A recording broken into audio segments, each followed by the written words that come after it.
Alright, Outlaw Radio Live fans, 97.7 Outlaw Radio FM. You already know what it is. We got an East Coast legend on the line. We got Musik G of the Underground Army. How you doing this evening? I'm good. Bless up. How are you? I am doing phenomenal, man. I'm doing phenomenal. It's a holiday down here in Canada, so it's Victoria Day today. Oh, okay. So pretty much just been chillaxing with the family. But I hope you're doing well out there during this terrible pandemic. Yeah, we hold it down. But I know you're a very busy guy, so I'm going to get right into this music. And I have to ask you, what made you decide to get into the music industry from the start? Well, for us in Queens, we grew up in hip hop, so really, it was just like a part of our everyday life. It's just something that we did. Because my older brother, Lex, he's the one that introduced me to hip hop. He brought it home to me. The first thing I always remember was him saying that he found out about something called floor rocking. That's what we knew it as. Now, everybody knows it as b-boying or breakdancing, but the first word that I heard was floor rocking. And then, he showed me what it was, and I did whatever my brother did. That's the first element that I actually got involved with. Then he started popping, then, of course, I started popping. My brother's an artist, so the graffiti part of it came in, and what did I do? I came along and I started tagging too. And then after that, I started beatboxing with a local crew in my neighborhood, Manifest. And then I started emceeing with that crew. So that's how I ended up getting involved with hip-hop as far as starting and then getting into the music business. Ended up being an MC. The one thing I have to ask, because I know New York has a lot of tags and graffiti. After all these years, is your artwork actually still actually up on some buildings at all? Nah, see, I was just tagging. I was just like any other kid, just with a marker, and we tagging up whatever we can tag up. So I wasn't. My brother, he's the artist. I was just, when it comes to the graph, I was just tagging like any other kid. And also, as we all know that you were actually part of the Underground Army as well, I have to ask you, how did you guys get connected? What's the story behind Musik G and the legendary Underground Army? Well, Underground Army, the concept actually started out as a song. I had a song that I wanted to do called Underground Army. After I started writing the song, I said, you know what? I should turn this into a crew rather than just a name. So then I put my name with it, Musik G and the Underground Army. Then I started recruiting different people from around the way, different people that I was connecting with. So it ended up being myself, Musik G. Then we had Glaze, the MC. We got Dangerous Dan Claire. We got YD Original. My brother Lex, of course. There was Zulu Jeff. We had a lot of DJs. We had DJ Frenzy, DJ Moore, DJ Major Ito. We had another MC, RBI, Royal Witch. We had a singer, El Ray. We had some DJs overseas that got down with us. DJ Crime Cuts in Holland, DJ Renner in Spain, DJ Modesty in France. And it just grew from there. It sounds, by the sounds of it, it just grew into a phenomenon. Well, everything that we did was basically grassroots. Our whole approach always was like, well, the majors is not going to do nothing for us. The only opportunities I had with majors, it always was something like 100% publishing. I wouldn't make a dime, so we ended up going straight independent. And when we was doing it in the early 90s, it wasn't popular. Like now, the big thing is to be independent. Then, when you did it, you was looked upon as, well, you can't get a deal. You understand? Now it's like nobody wants a deal. But in the early 90s, everybody wanted a deal. Feel me? Oh, back in the 90s, everyone was looking for that. That was the dream as an artist. That was the dream. Absolutely. And we went the independent route. And everything we did was grassroots. I'm talking hand in hand. We used to cut our own flyers in the house. My brother and his wife used to silk screen all of the T-shirts in their living room. They had a whole operation in Rochdale, Queens. It was nothing but artwork and everything, graphic designs. Everything came from his end of the production. music. So I ended up producing as well. So I produced most of the tracks with the UGA, and we all collaborated to make this what it is today. And we took it around the world without anybody's help but ourselves. We just did it ourselves. And that's crazy though, because like honestly, that's actually really good though, because you guys had it the smart way. Because back in the '90s, unfortunately, a lot of labels were really sticking it to the artists, you know. So you guys really had that mentality to just do it by yourself, because that way you guys keep your own royalties, you can keep your own merchandise money, you know what I mean. So in a way, you guys did it the smart way. Absolutely, but at that time, it didn't look like that. I remember going to different studios, and one producer was like, "Yo, what you talking about overseas for? You should be worried about Flatbush. You should be worried about Queens. Why are you worried about Germany? Why are you worried about Australia?" And I was like, "Yo, you don't understand that over there, they appreciate it more than here in the U.S." He couldn't wrap his head around that. Well, you know what? I bet you now he's probably sitting back, looking back at that old times, being like, "All right, most definitely we're doing the right proper thing." I mean, it was the move. One thing I would tell you that I like the most about this is meeting all these different people, meeting people like you in Canada, knowing people all over the world. That's one of the greatest things that I got out of this is a whole bunch of friends that I call family. It actually is really cool being able to be in the music industry and meeting a lot of amazing individuals. You know, you come across a lot of cool people. And you know what you find out? We all the same. It's a different struggle in a different place. And I want to touch base on that quickly, because before I got into the music industry, before I got into radio or anything like this, I always looked at hip hop artists like yourself, like superstars, like megastars. You know what I mean? Like, you know what I mean? They're superhuman, and then when you actually meet them, you're like, damn, man, like they're just like us. You know what I mean? So it's actually really cool. Now, once you get into the industry, you get a total different mentality of things. Because we all going through the same thing. Look at us. Everybody's in the house now. It doesn't matter whether you got 10 million records sold or 0 records sold. Everybody's locked down. The playing field has been leveled once again. And also, you worked on the Human Education Against Lies album project. Can you tell us a bit more about that project, and also how did that project come to be for you? Okay, well, that story begins with my neighborhood crew. I was in a crew named Manifest, and then we were shopping deals throughout the late 80s. In the 90s, we got connected with Sky High. He's the manager for the Marley family. Ziggy Marley, Junior Gong, the whole shebang, all of them. He started managing us. He started shopping our records around to like Queen Latifah. For different people, he would let hear it. Because we originally were making records to go to Africa because he had a big fan base for his own record label, Sky High, in Africa. It's based out of his label, Sky High Records, is based out of Kingston, Jamaica, and Queens, New York at the time. But he was very influential in Africa for his own personal business outside of what he was doing with the Marleys.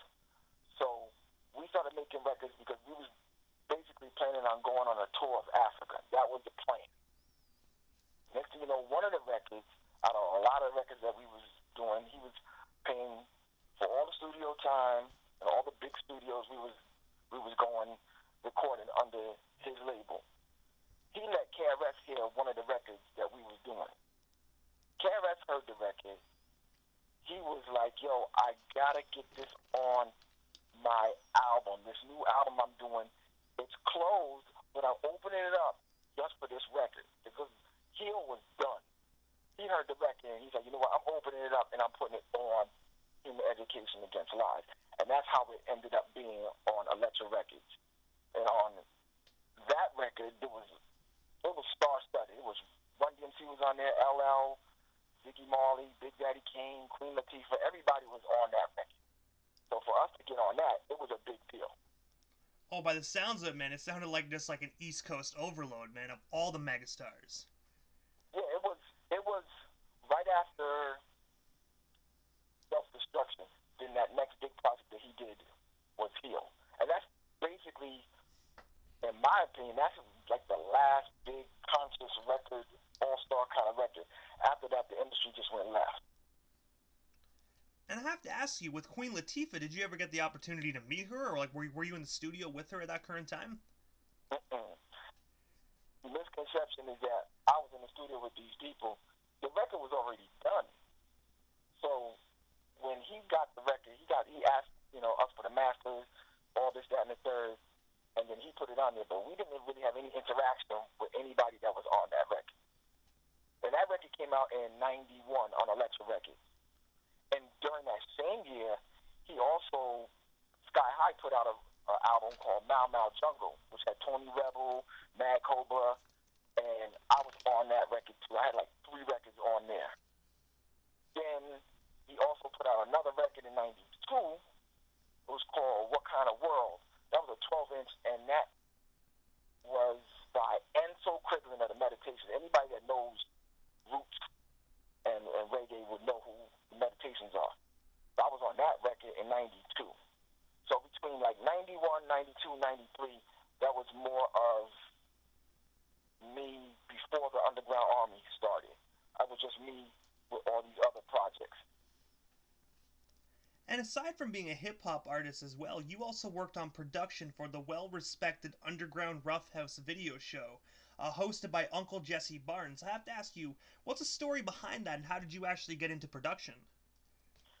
Well, Uncle Jesse, he filmed our very first video, UGA Throwdown.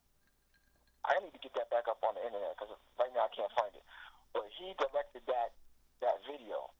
And because we had a good relationship with him, then I had started helping him from time to time behind the scenes and stuff like that. It was a short stint. I didn't do that much with it, but Underground Roughhouse was like number 2 in New York. Number 1 was Video Music Box with Ralph McDaniels. Number 2 was Underground Roughhouse with Jesse Barnes Jr. Anybody in the tri-state knows those 2, Video Music Box and Underground Roughhouse. And I have to ask you, like, how long were you how long were you a part of that? Was it just like a one-time thing, or was it a couple of years? It was a couple of years because we had a running relationship with Jesse. We was really close. He was like one of the early supporters of the Underground Army. He had us on the show, and I would help him out whenever I could. And now Jesse, he's doing big things in movies now. He just did a movie called Sinners Wanted. You could go in the theaters and see that too. Big up to Jesse Barnes Jr., that's my dude. And also, you, along with the Underground Army, have performed in places such as Germany, Holland, England, and France. I have to ask you, can you tell us a bit more about those experiences, actually being able to be on tour overseas? And also, how is it any different versus North America? It's immensely different. I would say it's like 2 different worlds. Here in America, no disrespect to the U.S., but anybody that knows, it's like a microwave society. Something quick, next. Quick, next. Move on to the next movement, next movement, next movement. But Europe embraces. Europe knows the history, and they don't throw it away. So when we went over there, it's where we found out, hey, you know what? We don't have to just stay thinking about whatever is happening in the U.S. We can actually go over there and get the respect that we felt that we deserved.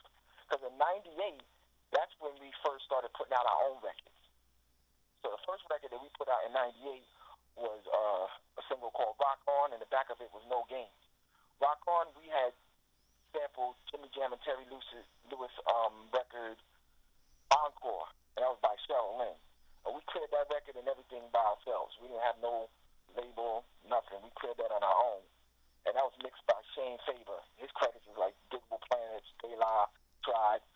So that record came out really nice and polished. When we put that record out in 12-inch, it caught on. It caught on in different areas. Like the A-side, Rock On, would pop in certain areas, and the B-side, No Games, which was more of an underground feel, popped off in other places. Like No Games really hitting like Brazil. While Rock On, we got some flow on that on the U.S. and in Europe. But No Games was more of the underground feel that we had when it came to that record. And that was our first record that we put out on our own, and that's what was able to get us to, do performances overseas. Because we performed in Holland, we performed in London, performed in Paris, and we performed in Mannheim, Germany. We went on tour.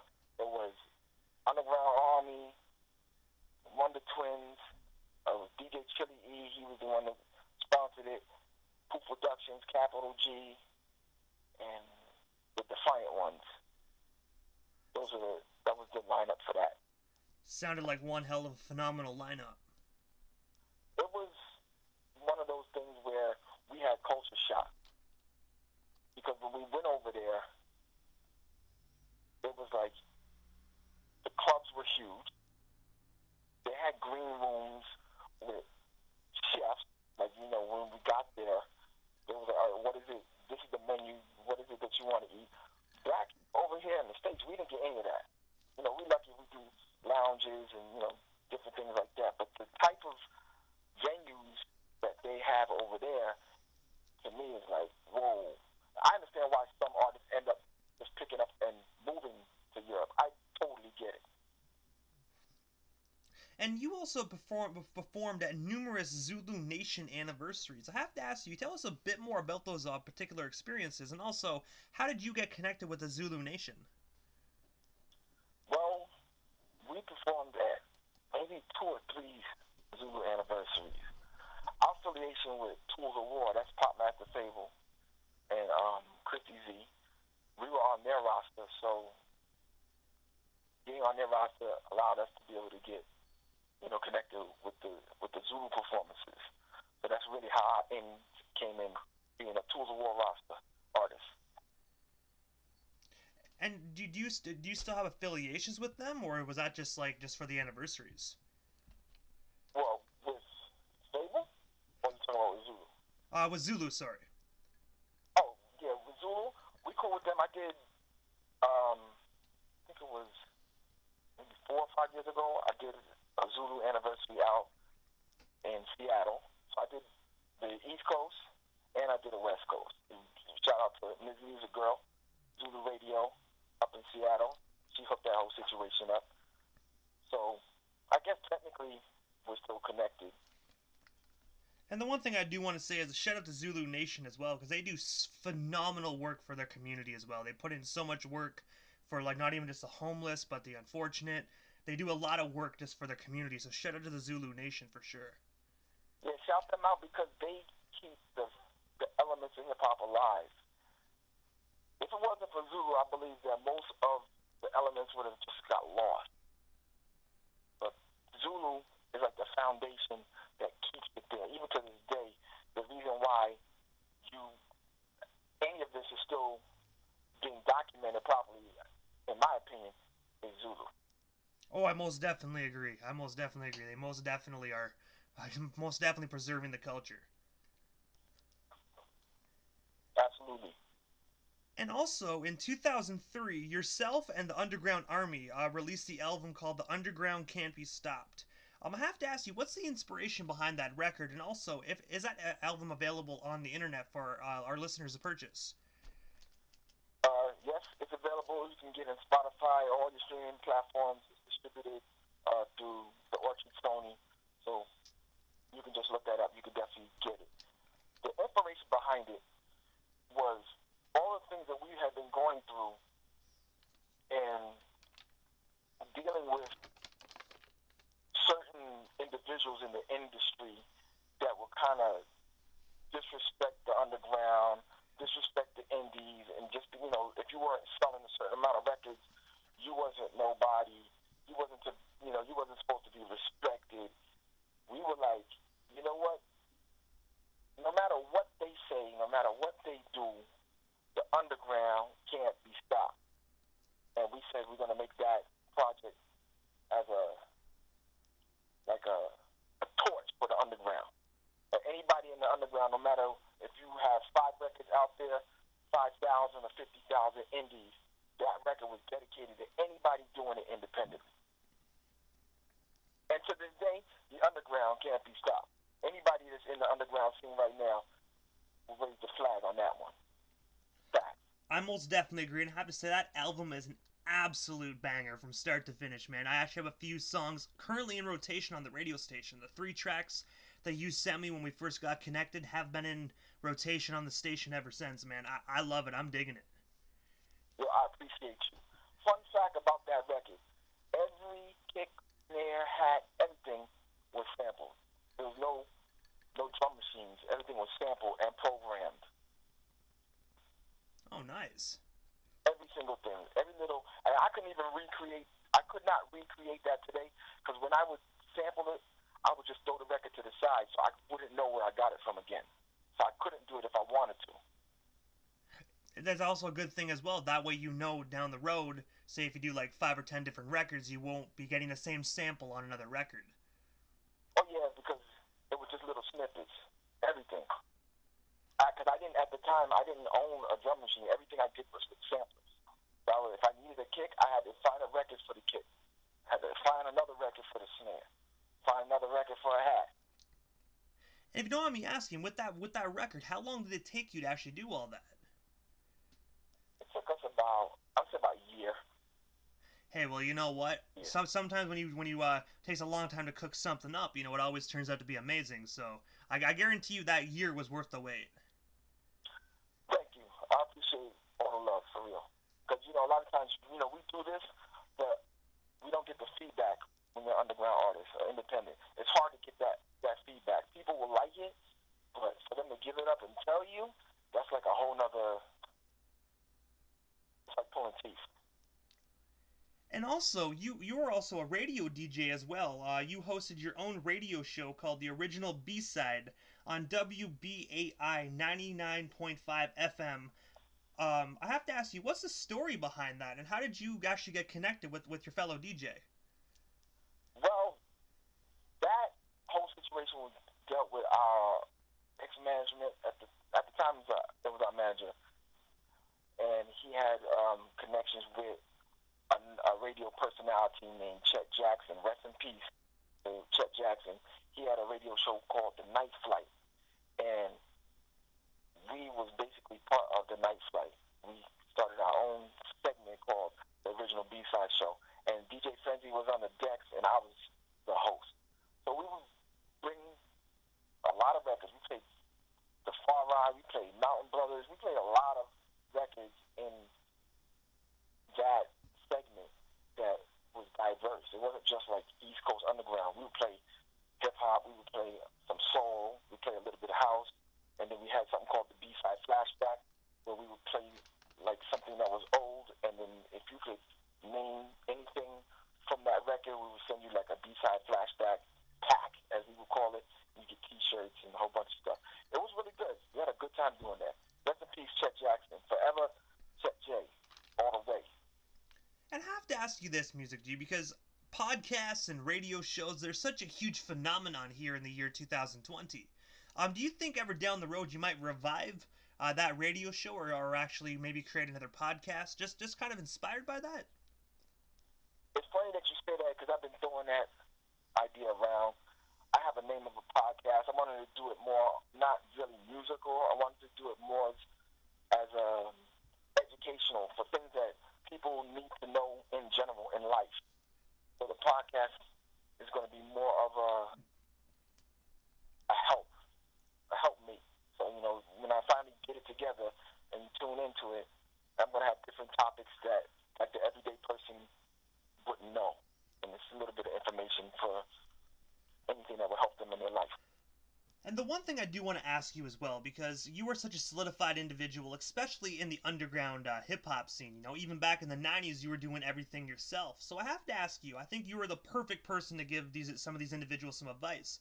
What's some advice you can actually give some of these inspiring up-and-coming individuals that really want to make it within the music industry?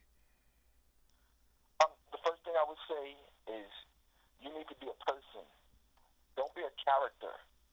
Be a person, because people can relate to you. You have to make friends. So the main thing with UGA has always been networking. We make friends all over the world. Whereas I can get on a plane right now and somebody will pick me up from the airport and take me to their house and make a barbecue and welcome me. And that's because I put in the time to make friendships, to become a real person. So that's the first thing I would tell people. If you're getting into the game, don't be a character, be a person. Number two, you got to be organized. Number three, you need to recognize. So when somebody does something for you, recognize what they've done for you, so is that they don't look at you as, man, this dude, I did this, and this, and now he act like he don't even know me. That happens a lot with artists as they get a little bit of movement, a little bit of upward projectile. They lose who they really are. And the next thing I would say is you need to grind. You got to be consistent. You got to be able to put out product, and once you put out the product, that's just the beginning. From there, you got to connect with the DJs. You got to do vocal drops for the radio DJs. You got to send out packages or MP3s now or emails to these different blogs and different magazines that still exist. You still have to put in work. It's not going to be given to you. And don't get hyped on numbers of well, I got this many likes and I got this, that, and the third. Because a lot of that stuff doesn't translate into real life.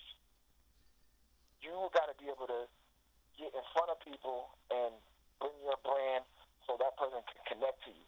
You can't really connect with a like, but you can connect with a person that comes to the city. You do a performance, you kick it with the people afterwards, you exchange emails, and you build a relationship. And the one thing I do want to ask you, aside from music, I noticed on via Facebook that you actually like are a cook, man. Like I don't know if you're like an actual professional chef or not, but I have to ask you, man. Like, are you actually a professional chef on the side? Because man, like you make some dishes, man. I'm telling you, just literally make me want to go raid my fridge. Yo, first of all, I gotta pick you up for following me. That cooking has become therapeutic for me. So I like cooking. I like to think about what it is I'm gonna make. I plan it out. Then I go to the supermarket. I gotta pick out the different items, and then I gotta get home and then lay it out and say, like, I'm gonna cook this today, cook that tomorrow, and then once I get it going, when I start taking those pictures and everybody starts liking it, that inspires me to come up with another dish, and then the next dish, and the next dish. So I ended up being something that at one point I didn't know how to cook at all, and now I'm cooking like this. So I appreciate you, and I'm gonna come to Canada one day. I'm gonna cook for you. Hey man, I ain't gonna say no. I'm not gonna lie to you, man. I love food, bro. You know what I mean? So I'm not gonna say no to that, man. When I look at some of your dishes, man, I think I sent you that GIF as well, man, with Martin Lawrence back in the day when he was on the Martin Show, when he had that like, he was, like looking at the food that Gina cooked. That's what I was looking at your food like, man. I was like, yo, dude, like shit, like that's some food. Yo, I appreciate you. You're gonna make me. I'm gonna go even harder now. But I also have to ask you, Music G, other than like you getting into cooking and your music and thinking about doing a podcast, what's next for you, man? What's next on the agenda for the legendary Music G? Well, I got a bunch of things popping off. I got a new triple play that I'm working on right now. We're coming up with another three records. I was just on the phone with Danger Stand Clear from the crew. He's doing beats. I'm doing beats. I'm sending them out to everybody. We're trying to get concepts together and get this out. One of my peoples over in the West Coast, I'm not going to say his name because he told me not to reveal it, but we dropping a single probably by the end of the week. So, check for that. Yeah, definitely check for Glaze the MC and Dennis Kelman. They just dropped a banging joint called OG Shit. Check them out. They got 2 other records coming out. So we doing a lot of production, a lot of work is coming back. You know what I'm saying? We're about to put it down. Hey man, it's always good to actually hear that like legends like yourself are still putting in work within the music industry, man. Because, like A lot of people say hip hop is dead, but I don't think hip hop is dead. I think you really have to just search for it, type thing, man. But it's legends like yourself that are really showing these young cats really how to do it, man. So I'm telling you, keep doing what you're doing, man. Because I'm telling you, it's some you are cooking up some massive bangers, and just like you did years ago. I appreciate that, man, because this is the type of fuel that we need to keep on going. We need to hear that people want to hear it. I most definitely agree, man. I gotta say, I'm not a big fan of this mumble stuff. I don't even consider that hip hop, man. I don't even like calling it mumble rap. So I just call it, I don't know what the hell it is. But I don't like listening to that stuff, man. I really do like music substance, like for instance, your guys' music, you guys have like the words, you guys don't mumble, you guys rhyme, but you also tell a story. I like the story behind the music. Something you can relate to. Something that we've always prided ourselves in the crew is to be lyrical. Like, we don't just do songs. We try to, create like an atmosphere. We try to create something that you could relate to. And then one song, we try our best not to make it like the next song. And then the next song is a little bit different. Maybe the tempo is a little slower. Maybe it's a little faster. Maybe we might have 3 MCs on it. Maybe 2. Maybe 4. Maybe some scratching. Maybe some singing. Maybe a little bit of live instrumentation. So we always try not to be in a box. Like, we didn't want to get caught in that, well, you can only make 86 BPM boom bap records, and you can't do nothing with no singing. That's why when we first put our first record out, it was an A side, which was singing on the A side, and the B side was more underground. So that no matter what, you could never say, well, they switched it up, but we always kept it left, right, and center. And that's true, man. That honestly is true. And I have to ask you, when you guys are cooking up this new record, if you can, could you before we actually wrap this up, could you tell our listeners of what they can expect from this? What can they expect from this brand new Underground Army record? You're gonna hear something political. You're gonna hear something lyrical, and you're gonna hear something that's like relationships. So it's gonna have like one song will be like a relationship type of song, another song will be something like current events, and then something with just showing skills, just flipping wordplay or something to that effect. So you're gonna get something different each time. And that's what's up, man. Do you guys have an estimated release date on it, or is it just right now? Is it just in production? It's in production. I'm shooting for the middle of next month. Hey, man, so you know what? That's sooner than expected. So, guys, make sure you be on the lookout for that, guys. Make sure you be on the lookout. Musik G and the Underground Army. 2020 ain't that bad because we got some new Underground Army stuff coming out. So, you know what I mean? That's something good. That's good news for this year. Appreciate you. But I have to ask this, man. So this is the time in the interview, Musik G, that I give a chance for the individual that comes on the platform. Just a chance to give shout-outs to whomever they want to give shout-outs to. And, of course, your social media handles. That way they can stay updated on the new record and also give you a follow if they're not already doing so. Okay. Might be a little lengthy, but I gotta do what I gotta do. Hey, man, you got the floor. 24/7 station, so have at her.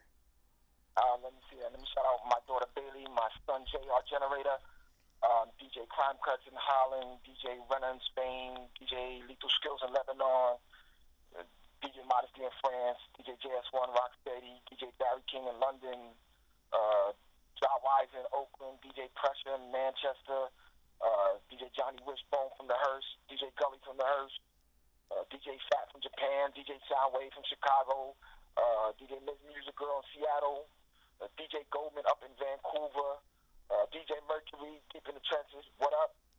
How about Mr. Hooper, Sacramento, Lifelong? What up, homie? Illa Shaz in Ghana, Cool Kim. Yo, definitely check out Cool Kim. He got this new project called Demo Music is Banging. Don't sleep. Jamalski, Rocker T, my man Lethal from West Coast Trade School, Trainer Dana, Lord Rock, Sky God, Wonder Twins, Fat Napper. What up? This is Joe Brolic, Mega Phenom. Let's see. UGA, of course. Glaze, Dangerous Dan Clear, YD Original, my brother Lex, Zulu Jeff, Paul Prescott on the bass,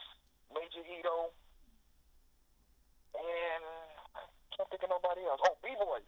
Can't forget Pop Master Fable, Mr. Wiggles, Fever One, Alien Nest, Rest in Peace, Frosty Freeze, Rest in Peace, T.Y. from the UK. We lost a good one.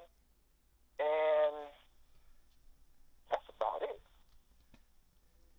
And I have to ask you, Music G, if you don't mind, can you drop your social media handles? That way our listeners can shoot you a follow?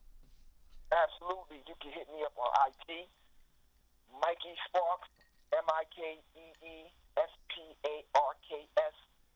_ music, music with a K and not with a C, _ G. So it's Mikey Sparks _ MUSIK _ G. That's on Instagram. I'm old school with emails. Hit me at musicg@gmail, MUSIKG@gmail, and Facebook, you can get me as Mikey Sparks too. MIKEE. I want to say, Music G, thank you so much for coming up on Outlaw Radio Live, man. I've been a fan of your music for a very long time, so it truthfully was an absolute honor to be able to have you on my radio station. Because like I said, man, before, I think it'd be an absolute crime to have an old school hip hop station and not have Music G of the Underground Army on there, man. That would be highway robbery. Yeah, I appreciate you, and I have to shout out DJ Immortal from Canada, the #1 Canadian radio station right now. I see everything that you're doing. I love all the interviews. I'm watching it. I'm learning about artists that I didn't know about. It's very interesting. You're doing a great thing, my G. Hey, man, I want to say thank you, man. Just being able to get the positive feedback from an individual like yourself, it just shows me that I'm going down the right path, man. So thank you so much for that, man. And I do want to say, have yourself a wonderful night, and of course, be safe out there, man, during this terrible pandemic. All right, no doubt, man. And give my love to the family. Hey, man, most definitely, brother. Thank you so much, and many blessings to you as well and the rest of the Underground Army.